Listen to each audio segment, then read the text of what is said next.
Jesus is speaking to his disciples on the night before he died in John 15. I am the true vine, and my Father is the gardener.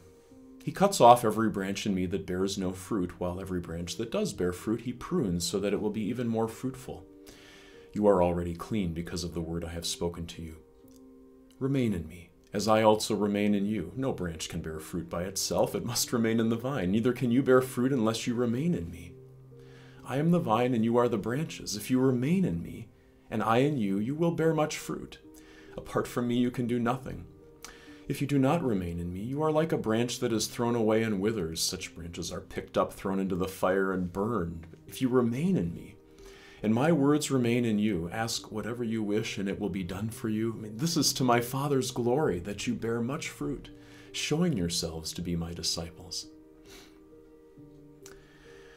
Their world was being turned upside down. I don't know what sort of circumstances might be parallel for you. Perhaps as you are about to walk into the biggest job interview of your life, you learn from your wife, who is 5 months pregnant, that she is bleeding and fears a miscarriage.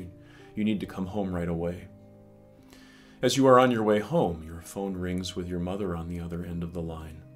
Your father, who is principal at a high school, was speaking to the student body and collapsed. They tried to revive him, with no success. Now you are driving and you are crying. You're trying to keep your eyes clear enough to see the road ahead of you, even as you already do see in your mind's eye the sobs of your wife. So happy she was when she found out she was pregnant. And you think of your father, pulling you in the wagon, letting you shoot a rifle for the first time, giving you a hug, a man hug, when you graduated from high school. You reschedule your job interview for the next day. You would never have imagined what came next happening to you. You're a pretty confident guy. You wouldn't deny that you struggle with pride. The next day, as you are driving to the interview, you get a phone call. You are definitely qualified, but we met with another candidate yesterday afternoon and hired him. Your world has been pulled out from under you. You still need to go to the hospital to pick up your heartbroken wife. Then almost immediately you will leave for your parents' home to be with your newly widowed mother. Your baby gone, your father gone, your job gone. Every plan you've had seems to be gone. Your ability to change any of the circumstances, non-existent. You don't even feel you can think. I don't know what might be parallel to sitting down with a man, Jesus, who had been not just your best friend, but your constant companion for years. On the night before the day of Jesus' crucifixion, you're confused as he rinses dirt from your toes into a basin. Then he doesn't tell you who is going to betray him. He just tells you that one of you is going to betray him. Like, could I do that? You want to think it couldn't be you, but you're not sure it couldn't be you. It was asked who it was, but even the apparent identification wasn't clearly understood by the group. I mean, how many lingering thoughts were there among the 11 remaining of, is it I? And then there was the one, Peter. I will lay down my life for you. I mean, will you really lay down your life for me? I tell you the truth, before the rooster crows, you will disown me 3 times. Did that one accept the truth of this?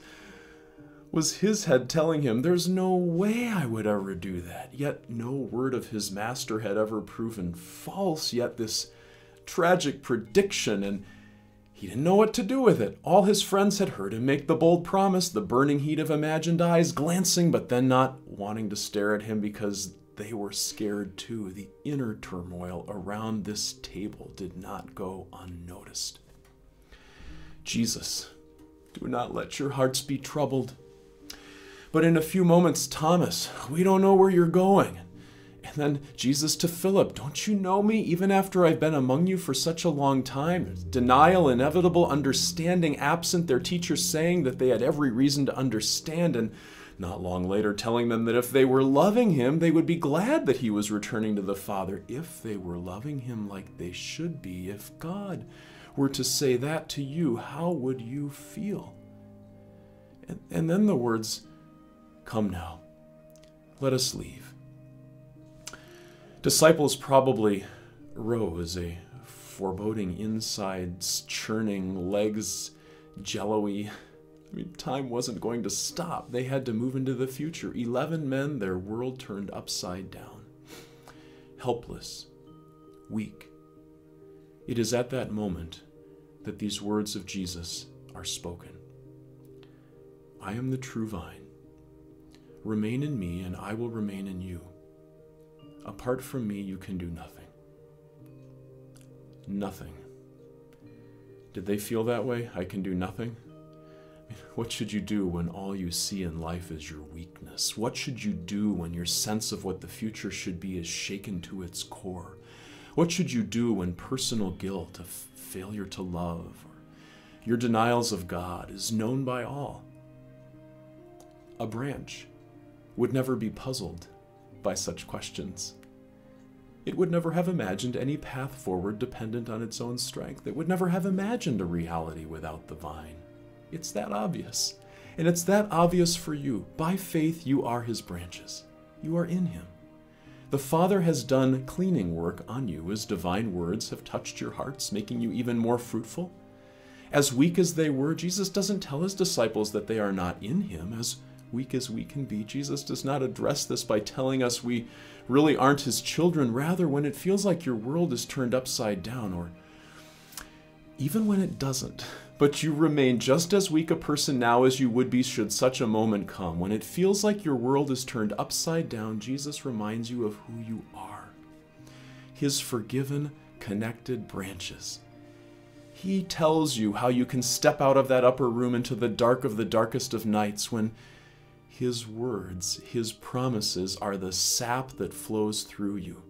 No matter what, he had encouraged, do not let your hearts be troubled. Trust in God. Trust also in me.